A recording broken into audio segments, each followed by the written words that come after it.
አንደኛ አዎናዊ አኗኗርን ማስተዋወቅ።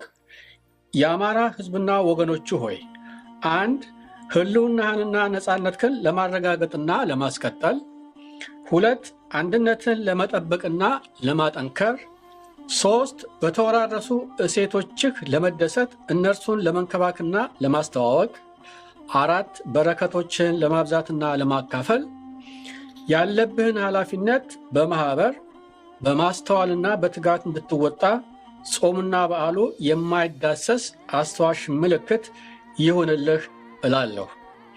ጾሙና በዓሉ ከማስታወስ በዘለለ እንደ አንድ ማህበረሰብ በየዓመቱ ኃላፊነትን ስለመወጣት ለመምከርና ለመመካከር አይነተኛ መሰባሰቢያ መድረክ ሆኖ ያገለግልሃል።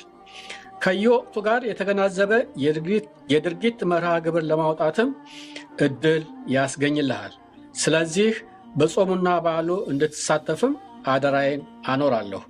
ጾሙና በዓሉ እያስታወሰህ ኃላፊነቶቹን እንደተጠቀሰው እየተወጣህ ብትኖር የአማራ ሕዝብና ወገኖቹን ንቁ አኗኗር በአጭሩ አዎን አዊ ማለትም አዎናዊ አኗኗር እየኖርክ ነው ማለት ይቻላል።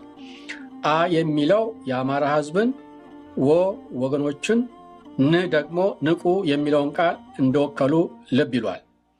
ይህንኑ አዎናዊ አኗኗር እንደ አንድ ማህበረሰብ ስትኖር ለራስህ ለየምትኖርበት ማህበረሰብና ለኢትዮጵያ እንዲሁም ለጎረቤቶቿ በረከት ትሆናለህ ብዬ አምናለሁ። ይህ አዎናዊ አኗኗር አዎንታዊ አኗኗር እንደሆነም ለመገንዘብ አዳጋች አይሆንም።